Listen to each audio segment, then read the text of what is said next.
This is a dream in Andy Warhol's mind. It's called The Dream.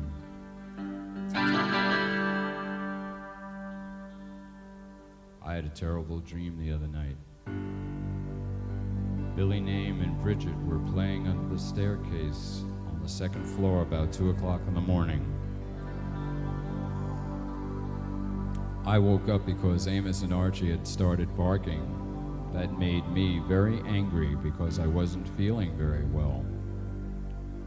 And I told them I was very cross, the real me, that they had just better remember what happened to Sam, the bad cat, that was left at home and got sick and went to pussy heaven.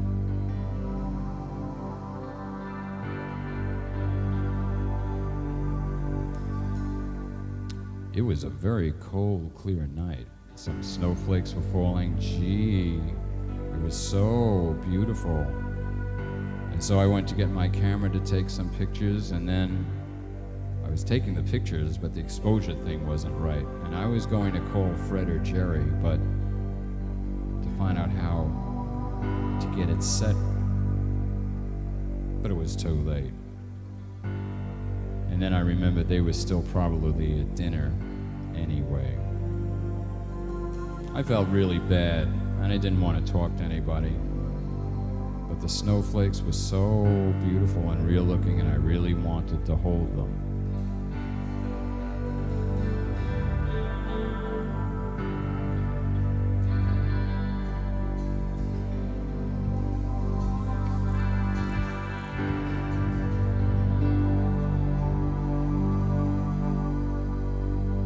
That's when I heard the footsteps from down the hall near the stairs, so I got a flashlight.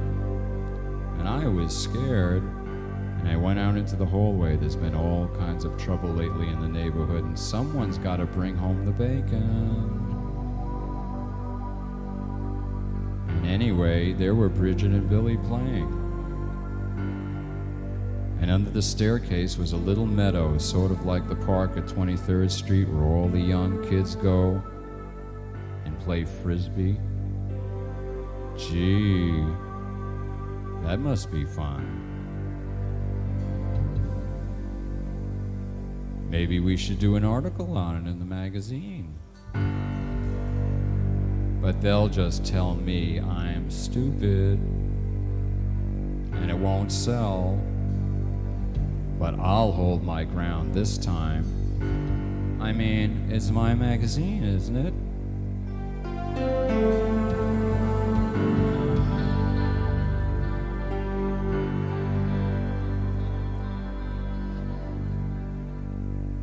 So I was thinking as the snowflakes fell and I heard those voices having so much fun, gee, it would be so great to have some fun. So I called Billy, but either he didn't hear me or he didn't want to answer, which is so strange, because even though I hate reunions, I've always loved Billy.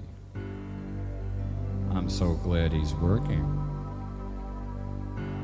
I mean, it's different than on Dean. He keeps touring with those movies and he doesn't even pay us, and the film's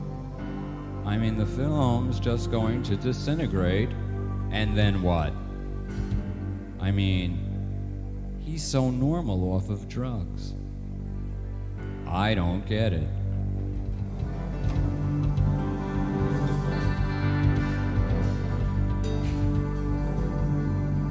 And then I saw John Cale, and he's been looking really great. He's been coming by the office to exercise with me. Ronnie says I have a muscle.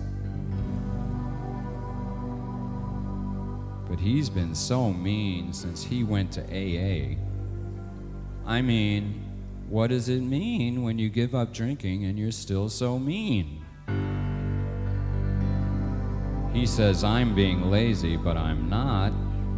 I mean, I'm just not, let's face it, going to find any ideas up at the office. And seeing John made me think of the Velvets, and I had been thinking about them when I was at St. Mark's Place, going to that new gallery those sweet new kids have opened, but they thought I was old.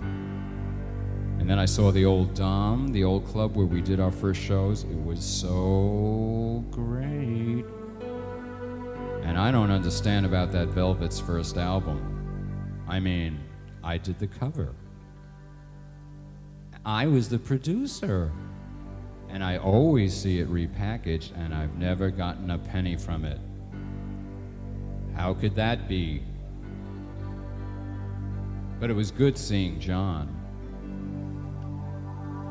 I did a cover for him, but I did it in black and white.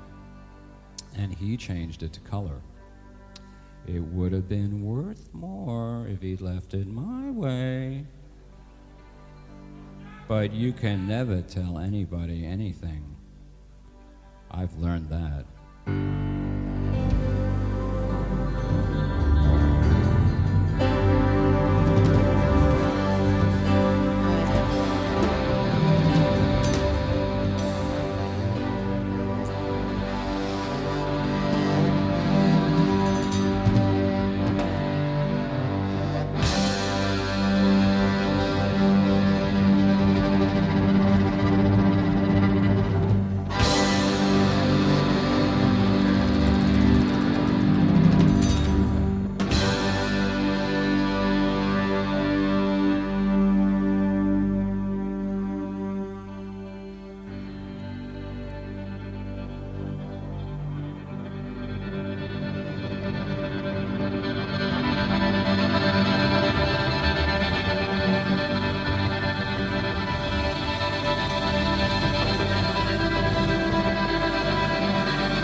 I tried calling again to Billy and John, but they wouldn't recognize me. It was like I wasn't there.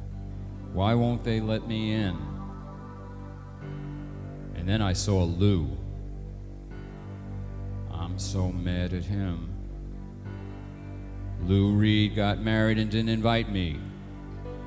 I mean, is it because he thought I'd bring too many people? I don't get it. He could have at least called. I mean, he's doing so great. Why doesn't he call me? I saw him at the MTV show and he was one row away and he didn't even say hello. I don't get it. You know, I hate Lou. I really do. He won't even hire us for his videos. And I was so proud of him.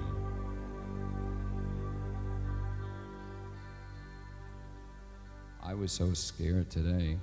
There was blood leaking through my shirt from those old scars from being shot. And the corset I wear to keep my insides in was hurting. And I did 3 sets of 15 push-ups and 4 sets of 10 sit-ups, but then my insides hurt and I saw drops of blood on my shirt, and I remember the doctors saying I was dead. And then they had to take blood out of my hand because they ran out of veins. Oh, but then all this thinking is just making me an old grouch. And you can't do anything anyway. So, if they wouldn't let me play with them in my own dream, I was just going to have to make another, and another, and another. Gee, wouldn't it be funny if I died in this dream before I could make another one up, and nobody called?